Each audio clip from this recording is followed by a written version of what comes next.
नमस्कार, मैं हूं आपके साथ अवंतिका श्रीवास्तव। वत्सल न्यूज़ की इस खास पेशकश में आपका स्वागत है। जैसा कि आप जानते हैं कि आयुष्मान में हर बार स्वास्थ्य संबंधी समस्याओं पर खास जानकारी दी जाती है, तो इसी कड़ी में आज हमारे साथ हैं डॉक्टर पंकज सिंह, जो कि बंसल हॉस्पिटल में न्यूरो फिजिशियन है। डॉक्टर पंकज, बहुत बहुत स्वागत है आपका बंसल न्यूज़ पर। Thank you Avantika. चलिए, तो आज हम बात करने वाले हैं सिर दर्द के बारे में। अगर आप भी इससे जुड़ी किसी समस्या से जूझ रहे हैं तो लगातार हमारे टीवी स्क्रीन पर नंबर फ्लैश हो रहे हैं, आप लगातार उन पर फ़ोन कर सकते हैं, सीधे अपना सवाल पूछ सकते हैं डॉक्टर पंकज सिंह से। डॉक्टर पंकज, हम चर्चा की शुरुआत करेंगे। सबसे पहले आपसे समझना चाहेंगे कि सिर में दर्द क्यों होता है, क्या वजह इसके पीछे? जी, तो हमारे सर में बहुत सारी ऐसी सेल्स हैं, नर्व्स हैं जो कि पेन सेंसिटिव होती हैं। जहाँ कोई भी प्रॉब्लम हो तो ये एरियाज़ में पेन होना बहुत ही साधारण बात है। कोई भी ये एरिया ज़्यादातर होती हैं हमारे दिमाग को कवर करने वाली मेनिंजेस, और बाद में हमारे खून की नसें जो दिमाग में बहती हैं, तो इनमें कुछ पेन सेंसिटिव स्ट्रक्चर्स होते हैं। अगर इनका ये इन्वॉल्व होती हैं अलग अलग प्रोसेसेस में, तो हमको सर दर्द होता है। इस तरीके से इसके कई सारे कारण हैं जो हम लोग आगे डिस्कस करेंगे। बताइए। चलिए, अगर सिर दर्द के बारे में बात करें तो कई प्रकार के हो सकते हैं। माइग्रेन हो सकता है, नॉर्मल हेड पेन्स हो सकते हैं। प्रकार कितने होते हैं, किस तरह से बाइफिकेशंस होते हैं? जी, सर दर्द जो है वो हम दो भागों में डिवाइड करते हैं ब्रॉडली। पहला होता है प्राइमरी हेडेक और दूसरा होता है सेकेंडरी हेडेक। तो प्राइमरी हेडेक्स वो हेडेक्स हैं जो कि किसी कारणवश नहीं हो रहे, हेडेक ही आपकी समस्या है, हेडेक ही आपकी बीमारी है। तो उनमें जो कॉमन टाइप के हेडेक्स आते हैं उसमें माइग्रेन हेडेक एक कॉमन हेडेक है जो सब लोग काफ़ी प्रचलित भी है, बहुत लोग जानते हैं। फिर दूसरा है टेंशन टाइप हेडेक, जिसको हम तनाव जैसा सर दर्द बोलते हैं, जिसमें हमको सर पे आगे की तरफ यूजुअली तनाव होता रहता है। और फिर और भी इस तरीके के सर दर्द हैं जिनको हम प्राइमरी हेडेक बोलते हैं, जिसमें क्लस्टर हेडेक एक कॉमन है। फिर हम बात करते हैं सेकेंडरी हेडेक की, जो दूसरा क्लासिफिकेशन है प्राइमरी हेडेक के बाद सेकेंडरी हेडेक। सेकेंडरी हेडेक वो हेडेक्स हैं जो किसी कारणवश हो रहे हैं, जो कि दूसरी बीमारी की वजह से हो रही है, और हेडेक जो है उसका एक लक्षण है।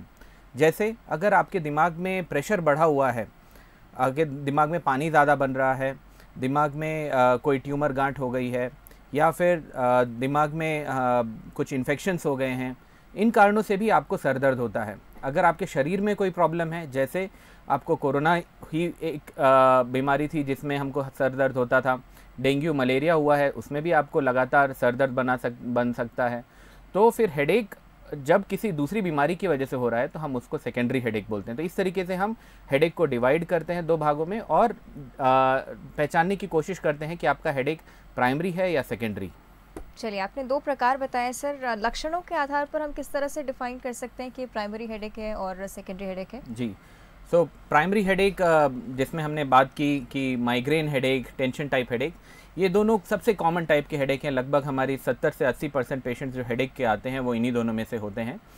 ये हेडेक्स कई सालों तक चल सकते हैं, कुछ महीनों तक। ज़्यादातर पेशेंट्स जब महीनों होने लगते हैं तब आते हैं, और बिना कोई और प्रॉब्लम के, जैसे देखने में समस्या हुई, या फिर किसी को और कोई समस्या नहीं हो रही है, देखने की समस्या अगर नहीं हो रही है, पैरों में चलने फिरने की समस्या नहीं हो रही है, बुखार नहीं आ रहा है, बेहोश नहीं हो रहे, झटके नहीं आ रहे, और आपके ये वाले जो हेडेक्स हैं, जो प्राइमरी हेडेक्स हैं, ये अपने आप भी ठीक हो जाते हैं अगर आप दवाई नहीं लो। भले ही तकलीफ दें, लेकिन वो अपने आप ठीक हो जाते हैं।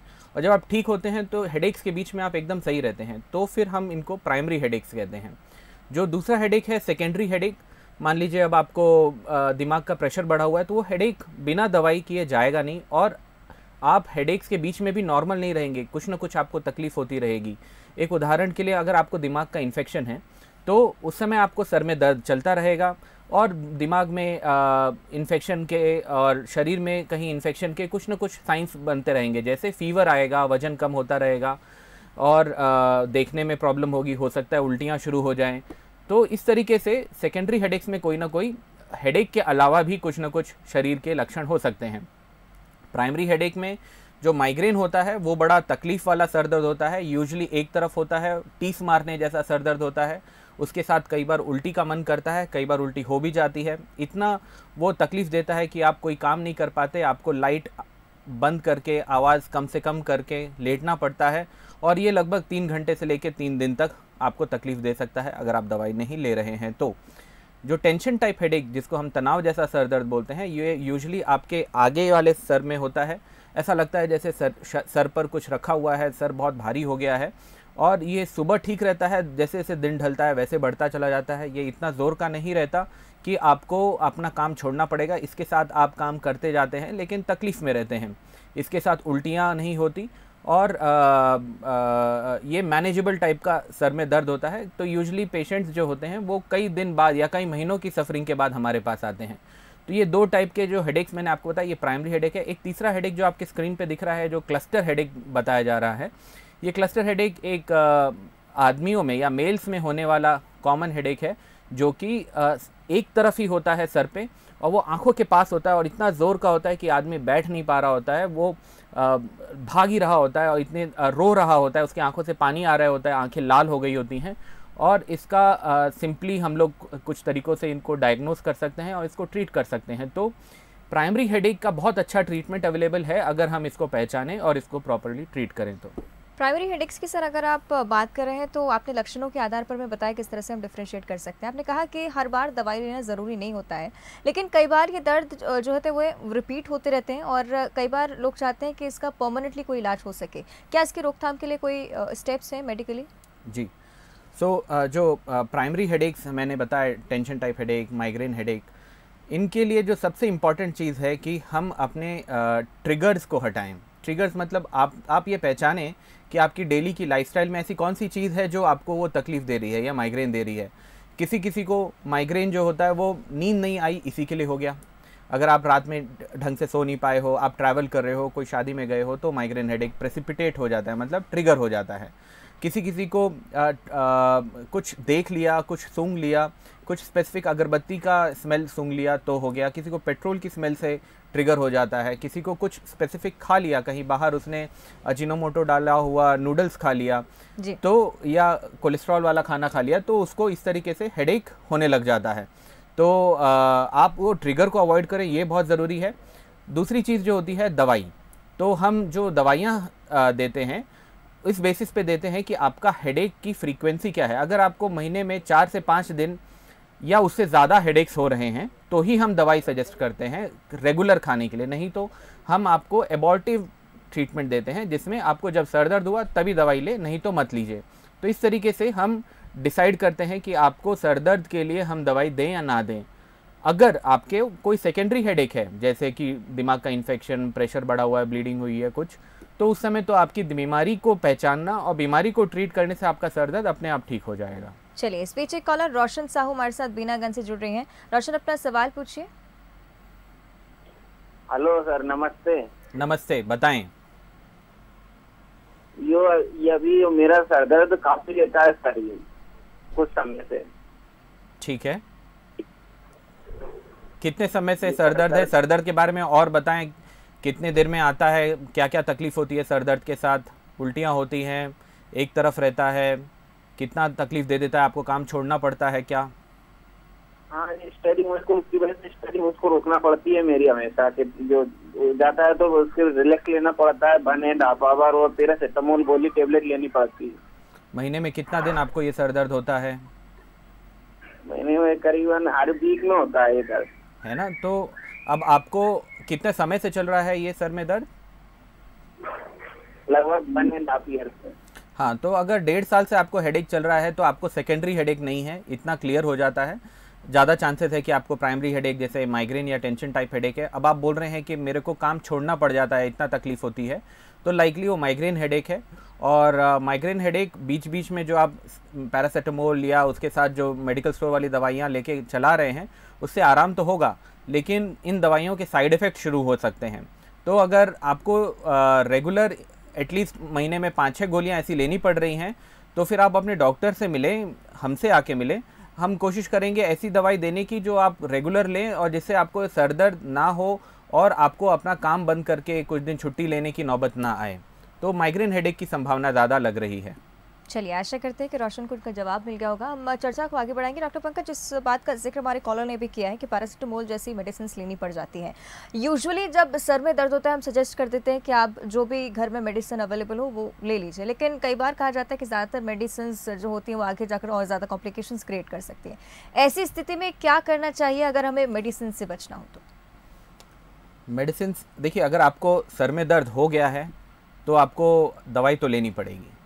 हाँ, अगर आपको मेडिसिन से बचना है तो अपने ट्रिगर्स को अवॉइड करना पड़ेगा। मतलब आप कोशिश कीजिए कि अपनी दिनचर्या को अच्छी रखें, अपने आप को एक स्ट्रेस फ्री लाइफ रखें। एक हेल्दी लाइफस्टाइल में आपका ये भी आता है कि आप सुबह उठें, ब्रह्म मुहूर्त में थोड़ा बाहर निकलें, अच्छी हवा में सांस लें, शाम को हो सके तो अपने आप को डी स्ट्रेसिंग कुछ एक्सरसाइजेस करें, मॉर्निंग में भी करें, हेल्दी खाना खाएं और अपने ट्रिगर्स को अवॉइड करें। तो इस तरीके से ये प्रिवेंटिव एस्पेक्ट है। लेकिन अगर आपको सर दर्द हो गया है तो ये सारे सर दर्द अपने आप जाते नहीं हैं, ये आपको इसके लिए दवाइयाँ लेनी पड़ती हैं।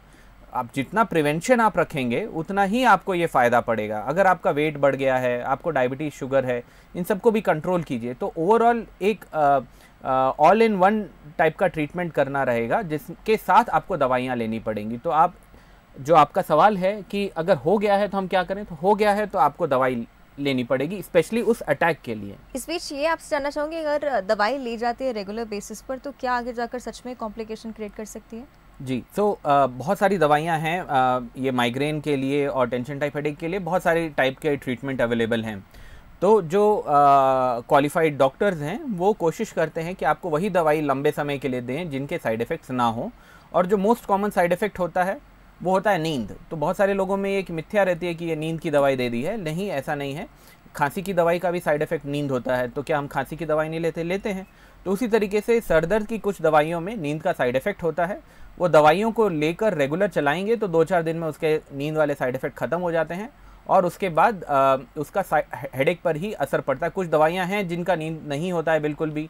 तो हम पेशेंट के हिसाब से देख के, कोई पेशेंट मोटा है, कोई पेशेंट पतला है, कोई पेशेंट की लाइफ में ज़्यादा टेंशन है, कोई पेशेंट के लाइफ में बिल्कुल टेंशन नहीं है, कोई यंग फीमेल है, एल्डरली फीमेल है, ये सब देखते हुए किसी को पेट में कोई कंसीव करने जा रही है, किसी के पेट में ऑलरेडी बच्चा है, ये सारी चीज़ों को देखकर हम अपना दवाई चूज़ करते हैं कि क्या दें और ना के बराबर साइड इफ़ेक्ट हो।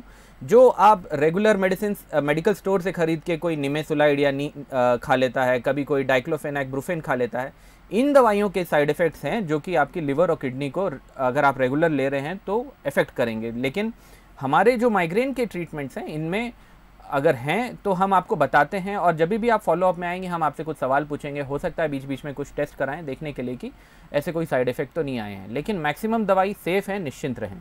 चलिए, इस बीच एक कॉलर ज्योति सोनी हमारे साथ मुंगेली से जुड़ रहे हैं। ज्योति, अपना सवाल पूछिए। ज्योति जी, अपना सवाल पूछिए डॉक्टर पंकज से। हाँ, छत्तीसगढ़ से बोल रही हूँ ना। बोलिए मैडम, बोलिए। हाँ, सिर में होता है दर्द, मेरा बहुत जोरों से होता है, महीने में 5-6 बार हो जाता है। और इतना होता है कि काम छोड़ना पड़ता है, उल्टियाँ वगैरह लगती हैं?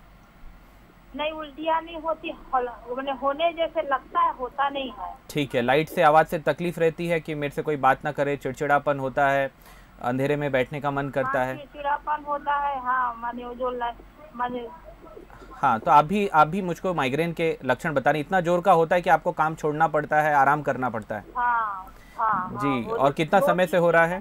दर्द 2-3 दिन तक रह जाता है, कभी कभी बिल्कुल, कभी 24 घंटे तक रहता है। और कितना समय से हो रहा है, कितने महीनों, सालों? 2 साल हो गया कंप्लीट। हाँ, तो आपको माइग्रेन हेडेक के ही लक्षण हैं। कुछ बेसिक टेस्ट करा के हम आपका माइग्रेन का ट्रीटमेंट अगर शुरू करें तो आपको फ़ायदा पड़ेगा। अगर आप माइग्रेन का ट्रीटमेंट ले चुकी हैं या कुछ ले रही हैं तो उसको चेंज करके आपको फ़ायदा पड़ेगा। ठीक है। चलिए, आशा करते हैं कि ज्योति जी को जवाब मिल गया होगा। आगे हम चर्चा को बढ़ाएंगे। सर, जिस तरह से आंखों का कनेक्शन सबसे ज़्यादा इम्पोर्टेंट माना जाता है कि अगर सर दर्द है तो आंखों से यूजुअली इन्फेक्शंस होते हैं या फिर फ़ोन की वजह से भी कई बार रेडिएशंस की वजह से सिर दर्द होने लगता है। ऐसे सिर दर्द किस तरह से माइग्रेन से अलग होते हैं और कैसे इनका ट्रीटमेंट हो सकता है? जी, आँखों से जो होने वाले हेडेक्स होते हैं, इनफैक्ट मैं बहुत सारी पेरिफेरी ओपीडी भी करता हूँ और हेडेक के पेशेंट्स जो ज़्यादातर आँखों के डॉक्टर के पास पहले पहुँचते हैं और हेडेक के डॉक्टर या मेडिसिन और न्यूरोलॉजिस्ट के पास लेट पहुँचते हैं। तो क्योंकि ये एक कॉमन मिथ्या है कि बहुत हमारी आँखों की प्रॉब्लम की वजह से ही हमें तकलीफ़ हो रही है, तो ऐसा नहीं है। हाँ, अगर आपको चश्मा है, अगर आपको रिफ्रैक्टरी एरर है तो आपको हेडेक्स होने की संभावना होती है। अगर आपने वो चेक करा लिया, अगर आपकी उम्र है जिसके अंदर चश्मे की प्रॉब्लम है, आपको देखने में प्रॉब्लम हो रही है, तो फिर कई बार चश्मे डालने से आपको आराम हो सकता है। लेकिन लगभग अगर 100 पेशेंट हेडेक के हैं तो उसमें से हार्डली 5 या 10% पेशेंट्स को अपने रिफ्रैक्टरी एरर या चश्मे की नंबर बढ़ जाने से या आंखों में पावर आ जाने की वजह से हेडेक हो रहे हैं। बाकी सब जो हेडेक होते हैं 80 से 90% हमारे ये सब जो माइग्रेन और टेंशन टाइप और क्लस्टर टाइप के प्राइमरी हेडेक्स होते हैं। तो आप बहुत अगर आपको चश्मा बदलने के बाद या आप बिना उसके भी हमारे डॉक्टर्स के पास आ सकते हैं जो कि इसका डायग्नोसिस करेंगे। एक चीज़ जो आपने देखा होगा, मैंने दोनों कॉलर्स से पूछा कि आपको कितने समय से हेडेक हो रहा है और दोनों ने बताया, पहले वाले ने 1.5 साल से, दूसरी मैडम ने बताया कि 2 साल से हो रहा है। तो यही मैं एक पॉइंट बताना चाहूँगा, अगर आपको नया नया हेडेक हुआ है, अगर आपको पहले हेडेक नहीं होता था, 15 दिन से हेडेक हो रहा है और ये लगातार बना हुआ है, तो फिर आप डॉक्टर के पास जाएं। ये माइग्रेन टेंशन टाइप हेडेक होने की संभावना कम है, क्योंकि ये प्राइमरी हेडेक्स जो होते हैं वो लंबे समय तक बिना कोई साइड इफ़ेक्ट के चलते रहते हैं। और अगर कोई नया हेडेक है, अगर पहले से कोई हेडेक चला आ रहा है और इस बार कुछ नया हेडेक हुआ है, जैसे पहले होता था कि हमेशा बाएं तरफ के सर में दर्द हो रहा है, उल्टियों के साथ हो रहा है, लेकिन इस बार जो हो रहा है उसमें आपको हाथ के साथ कमजोरी भी हो रही है, थोड़ा सा देखने में भी दिक्कत आ रही है, तो फिर आप देरी ना करें, अपने डॉक्टर के पास पहुँचे। ये आपका प्राइमरी हेडेक नहीं, ये सेकेंडरी हेडेक है, मतलब दिमाग में कोई प्रॉब्लम की वजह से हेडेक हो रहा है। तो इसको पहचानना बहुत ज़रूरी है कि कब हम बोल दें कि ये माइग्रेन टेंशन टाइप नहीं, ये तो कुछ और बात है। उसको अब यही सारी चीज़ें अगर आप देख सकते हैं तो ठीक है, और जल्दी से डॉक्टर के पास जाए, नहीं तो हम बैठे ही हैं देखने के लिए। चलिए, सेकेंडरी हेडेक्स के बारे में हम आगे चर्चा करेंगे, लेकिन इससे पहले कॉलर दीपेंद्र हमारे साथ ग्वालियर से जुड़ रहे हैं। दीपेंद्र, अपना सवाल पूछिए। दीपेंद्र जी, अपना सवाल पूछिए डॉक्टर पंकज से। चलिए, हाँ बताइए दीपेंद्र। सर मेरा सवाल ये था, मेरी एज सर 45 के समथिंग है सर। जी सर, मेरी आवाज आ रही है सर? हाँ आ रही है, बोलिए। सर ये मेरा माइग्रेन की प्रॉब्लम है काफी सालों से, 7-8 साल से सर। हाँ हाँ। तो सर मुझे मैंने 2-4 ट्रीटमेंट लिए सर, ग्वालियर में भी लिया, अदरवाइज में सर आगरा वगैरह सब जगह दिखा लिया सर, कोई इससे रिलैक्स नहीं मिला मुझे आज तक। सर जब मेरा पेन होता है तो सर मुझे वॉमिटिंग और वगैरह वगैरह यही दिक्कत रहती है सर, गर्दन में भी पीछे, जैसा श्रीमान अभी आप बता रहे थे। जी, तो अगर आप एक अच्छे डॉक्टर्स को दिखा चुके हैं, न्यूरोलॉजिस्ट को दिखा चुके हैं और अब आपको लग रहा है कि उससे फ़र्क नहीं पड़ रहा है, तो डेफिनेटली माइग्रेन एक बीमारी है जिसका क्योर नहीं है, उसको हम कंट्रोल करते हैं। तो आपकी बातों से ऐसा लग रहा है कि आपका कंट्रोल नहीं अच्छा हो पाया है। तो अब मैं बस यही ऐड करूँगा कि अब हमारे पास कुछ और नए ट्रीटमेंट भी हैं। आज तक हम डॉक्टर ज़्यादा गोलियों के पीछे ट्रीटमेंट देते रहे, जिसमें अलग अलग टाइप के मेडिसिन्स हैं, जैसे एंटी डिप्रेसेंट्स हैं, बीटा ब्लॉकर्स हैं, कैल्शियम चैनल ब्लॉकर्स हैं, इस तरीके से बहुत सारी दवाइयाँ हैं। लेकिन अब हमारे पास कुछ अच्छे मॉलिक्यूल्स आए हैं, इंजेक्टेबल मॉलिक्यूल्स आए हैं, जो कि 1 महीने में एक बार लगा दिया तो सर दर्द होने की संभावना बहुत कम हो जाती है। तो आपका रिफ्रैक्टरी टाइप का माइग्रेन है, आपको चाहिए कि अपने डॉक्टर से मिलें और जो नए ट्रीटमेंट हैं उसके बारे में पूछें। एक और चीज़ जो देखी जाती है कि अगर आपके पास आपके डॉक्टर्स ने बहुत ज़्यादा दवाई दे दी है, तो एक एंटिटी है जिसको हम बोलते हैं मेडिकेशन ओवर यूज़ हेडेक। अगर आप 4-5 दवाई लगातार लिए जा रहे हैं और उसके बाद भी आपको ओवर द काउंटर बहुत सारा पैरासीटामोल या डाइक्लोफेनाक ये सब खाए जा रहे हैं, तो भी आपके हेडेक्स बंद नहीं होते हैं। तो कई बार ऐसे केसेस में जो कि मेडिसिन खाते हुए भी हो रहे हैं, तो कई बार हमको मेडिसिन को बंद करना पड़ता है, थोड़ा दिन आपको तकलीफ़ झेलनी पड़ती है और फिर वही थोड़ी दवाइयों से आपको फ़र्क पड़ने लगता है। तो अगर आपका जो माइग्रेन हेडेक है वो रिफ्रैक्टरी टाइप का माइग्रेन है, मेडिकेशन ओवर यूज़ हेडेक है, ये सब चीज़ों को हमको इवैल्यूएट करना पड़ेगा जब भी आप नेक्स्ट टाइम किसी डॉक्टर के पास जाएं तो। और फिर अगर पॉसिबल हो तो हम इंजेक्टेबल थेरेपी पे आपको शुरू करें, इससे हो सकता है आपको ज़्यादा बेनिफिट होगा। चलिए, अब सेकेंडरी हेडेक को लेकर मैं चर्चा को आगे बढ़ाना चाहूँगी। सर, कैसे इससे विस्तार से हम समझना चाहिए, कैसे इसे पहचान सकते हैं, कैसे इसका इलाज हॉस्पिटल्स में उपलब्ध है? जी, सो सेकेंडरी हेडेक्स के लिए ही हमें अस्पताल में पहुंच के कई बार भर्ती हो जाना पड़ता है, कई बार जांचें करवानी पड़ जाती हैं। तो सेकेंडरी हेडेक्स को पहचानने के लिए हमको वो रेड फ्लैग को देखना पड़ता है। रेड फ्लैग मतलब वो डेंजरस साइंस को देखना पड़ता है जो कि बताती हैं कि ये प्राइमरी हेडेक नहीं है। तो सबसे पहले अगर आपका हेडेक बिना रुके कई दिन तक चल रहा है तो आपको सेकेंडरी हेडेक होने की संभावना है। दूसरी चीज़ें जो हो सकती हैं कि आपको आंखों में दिखना बंद हो रहा है, आपको चेहरे पे कमजोरी आ रही है, आपको हाथ पैरों पे कमजोरी आ रही है, तो अगर आपको बुखार आ रहा है या आपका हेडेक जो पहले के तरीके का था और अभी के तरीके के हेडेक में चेंजेस आ गए हैं, तो फिर आपको सेकेंडरी हेडेक होने की संभावना है। हेडेक के साथ साथ आपको शरीर पे कुछ लक्षण आ गए हैं, जैसे वजन कम हो रहा है, भूख नहीं लग रही है, या शरीर पे कोई दाग धब्बे आ गए हैं, तो फिर आपको चाहिए कि अपने डॉक्टर से मिलें। ये सेकेंडरी हेडेक होने की संभावना है। और सेकेंडरी हेडेक के लिए टेस्ट क्या करते हैं, तो सबसे इम्पॉर्टेंट टेस्ट जो होता है वो होता है MRI ब्रेन, जो कि कॉन्ट्रास्ट के साथ कराया जाए या नहीं कराया जाए वो होता है। वीनोग्राम MRI में ही वो एक टेस्ट होता है। दूसरी चीज़ जो हम करते हैं, कई बार इन्फेक्शंस को रूल आउट करने के लिए रीढ़ की हड्डी के यहाँ से सुई डाल के हम लोग एक पानी की जांच करते हैं, जिसको हम लंबार पंचर बोलते हैं। ये इन्फेक्शंस को और दिमाग के प्रेशर को टेस्ट करने वाला टेस्ट होता है। ये 2 टेस्ट कॉमनली हम करते हैं अगर हमको लग रहा है देखने में भी तकलीफ़ है, तो हम आई के डॉक्टर्स का सपोर्ट लेते हैं, विजुअल फील्ड देखते हैं कि आप चारों तरफ अच्छे से देख पा रहे हो कि नहीं, आपको आंखों में धुंधला तो नहीं आ रहा, तो आपकी आंखों की टेस्टिंग करते हैं। तो ये 3 चीज़ें हम ज़्यादातर हेडेक्स पे करते हैं, और बाकी आपके लक्षण शारीरिक जो भी होंगे उस हिसाब से स्पेसिफिक टेस्ट, खून के test, vitamin B12, thyroid, sugar, ये तो नहीं आ गया है, किडनी लिवर की प्रॉब्लम तो नहीं आ गई है, क्योंकि हीमोग्लोबिन की कमी, थायराइड की प्रॉब्लम्स की वजह से भी आदमी को हेडेक्स हो सकते हैं। तो आपके डॉक्टर ये सब टेस्ट करेंगे। चलिए, इस बीच एक और कॉलर आकाश हमारे साथ गंज बासौदा से जुड़ रहे हैं। आकाश, अपना सवाल पूछिए। सर, पेरिफेरल न्यूरोपैथी का ट्रीटमेंट है सर? जी बिल्कुल है, पेरिफेरल न्यूरोपैथी का ट्रीटमेंट है। पेरिफेरल न्यूरोपैथी का कारण ढूंढ के फिर उसका ट्रीटमेंट पॉसिबल है, और वो 100% अवेलेबल है। आज हम हेडेक के बारे में बातें कर रहे हैं। आपके पास हेडेक के लिए भी कुछ सवाल हैं तो पूछिए। हेडेक के लिए नहीं है सर। चलिए आगे बढ़ाएंगे हम चर्चा को। सर, अब बात करेंगे हम सर्वाइकल के पेन्स की, क्योंकि इसको भी कई बार हेडेक से जोड़कर देखा जाता है। हेडेक्स, सर्वाइकल में पेन होना, स्पाइनल कॉर्ड में पेन होना काफ़ी कॉमन होता जा रहा है। साथ ही वॉमिटिंग की शिकायत भी आमतौर पर लोगों को रहती है। किस तरह का पेन होता है, कैसे इसका इलाज हो सकता है? ठीक है, तो सर्वाइकल पेन मतलब हमारा गर्दन के पीछे वाले हिस्से को हम सर्वाइकल बोलते हैं। तो नेक पेन को ही हम सर्वाइकल पेन भी बोलते हैं। और कई बार इसमें एक ओवरलैप होता है कि ये सर्वाइकल पेन है या माइग्रेन वाला पेन है। तो कई बार लोगों को हेडेक जो होता है वो पीछे वाले सर में होता है, पीछे वाले की तरफ। और कई बार हमको हेडेक के पहले, यहाँ माइग्रेन हेडेक के पहले हमारे नेक से दर्द शुरू होता है।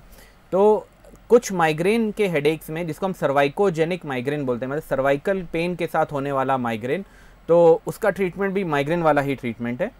सर्वाइकल पेन जो है वो एक अलग एंटिटी है। कई बार हमारे लॉन्ग स्टैंडिंग सिटिंग पोस्चर, जिसमें हम लोग रेस्ट नहीं करते, गर्दन के अप्रोप्रिएट एक्सरसाइजेज नहीं करते, कंटिन्यूस अपने नेक को एक स्ट्रेस में रखते हैं, मोबाइल देखते रहते हैं, टीवी देखते रहते हैं। तो इस तरीके से हम आज एक लाइफस्टाइल की तरफ मूव कर रहे हैं, जहाँ पे हमारे को सर्वाइकल पेन या हमारी नेक मसल्स के स्पाज़म, हमारी रीढ़ की हड्डी या हमारी नसों की प्रॉब्लम्स, ये सब आते जा रही हैं। तो इसका जब भी आप हमारे पास आएंगे तो हम ये देखने की कोशिश करेंगे कि ये सर्वाइकल ज़्यादा है या हेडेक वाला पेन ज़्यादा है। तो हेडेक वाले पेन के साथ सिग्निफिकेंट हेडेक होगा तो हम डेफिनेटली बोलेंगे कि ये सर्वाइकल वाला पेन जो है हेडेक के साथ है, तो ये सर्वाइकोजेनिक माइग्रेन की तरफ जा रहा है। लेकिन अगर आपको सिर्फ नेक पेन हो रहा है, हेडेक कभी हो ही नहीं रहा है, तो फिर हम सर्वाइकल की तरफ जाएंगे। सर्वाइकल का पेन कई बार गर्दन में तो रहता ही है, कई बार वो हमारे हाथों में आता है, मतलब रेडिएट होके हमारे बाएं हाथ या दाएं हाथ में आता है। कई बार इसके साथ हाथों में झुंझुनी होना या हाथों में पकड़ कमज़ोर होना, ये सब चीज़ें होती हैं। तो इस तरीके से सर्वाइकल के लक्षण अलग होते हैं, और हम जब भी आप आएंगे तो ये सारी चीज़ों को डिफ्रेंशिएट करेंगे, पहचानने की कोशिश करेंगे कि कौन सा ज़्यादा है, उस हिसाब से जाँचें कराएंगे। चलिए डॉक्टर पंकज, आपने सिर दर्द के बारे में हमें जानकारी दी, साथ ही इसके इलाज के बारे में भी बताया। तमाम जानकारी हमारे साथ साझा की है। बहुत बहुत धन्यवाद आपका हमारे साथ जुड़ने के लिए। Thank you very much. चलिए, तो आज डॉक्टर पंकज ने हमारे साथ सिर दर्द के बारे में कई जानकारियां साझा की हैं। निश्चित रूप से आपको भी आपके सभी सवालों के जवाब मिल गए होंगे। इसी के साथ आयुष्मान में फिलहाल इतना ही। आप बने रहिए मत्सल न्यूज़ के।